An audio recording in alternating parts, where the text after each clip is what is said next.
Saudara yang dikasih dalam nama Tuhan, renungan hari ini berjudul, Awas ada yang mengintip ingin masuk. Tetapi jika engkau tidak berbuat baik, dosa sudah mengintip di depan pintu. Ia sangat menggoda engkau, tetapi engkau harus berkuasa atasnya. Untuk dosa bekerja dalam hidup seseorang, tidaklah susah, karena saat ada celah kecil saja, dosa itu sudah menunggu atau mengintip untuk masuk dengan segera. Karena dosa itu nggak pakai permisi dulu kalau mau masuk.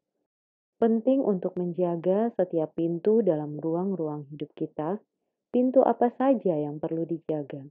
Amsal 17 ayat 19 berkata, memberitahu kita untuk tidak memewahkan pintu agar tidak hancur.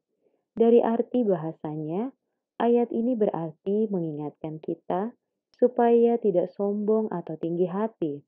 Setiap hati yang terjaga maka akan terpancar kehidupan, bukan sebaliknya.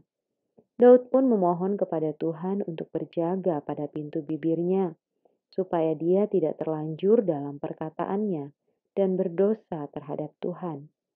Bagaimana dan dengan apa kita menjaga pintu hati dan mulut kita, supaya dosa tidak dapat mengintip dan masuk ke dalamnya. Mazmur 199 ayat 11 berkata, dalam hatiku aku menyimpan janjimu, supaya aku jangan berdosa terhadap engkau. Mazmur 71 ayat 8 berkata, mulutku penuh dengan puji-pujian kepadamu, dengan penghormatan kepadamu sepanjang hari. Firman Tuhan yang adalah Yesus sendiri, dialah yang sanggup untuk menolong menjaga hati dan mulut kita. Ingat, kebanyakan orang bisa jatuh dan hancur dalam hidupnya karena tidak mampu menjaga hati dan mulutnya. Pentingnya menjaga hati sepenting menjaga ucapan. Apa yang disimpan dalam hati saudara sekarang? Pastikan yang kita simpan adalah firman Tuhan, bukan dendam, sakit hati, kepahitan, atau dosa sedang mengintip dan mau masuk. Hati-hati jangan kita simpan atau membiarkannya tetap di dalam, berbahaya. Waktu hati kita dipenuhi dengan firman Tuhan, maka tidak ada ruang bagi dosa untuk masuk dan bekerja.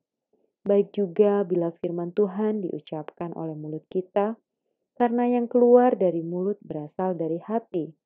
Jadi, saat firman-Nya masuk dalam hati kita, maka yang keluar adalah puji-pujian kepada Tuhan sepanjang hari. Mari kita berdoa. Ya Tuhan, tolong aku untuk dapat menjaga pintu hati dan mulutku dengan firman-Mu setiap hari, sehingga aku berkenan di hadapan-Mu.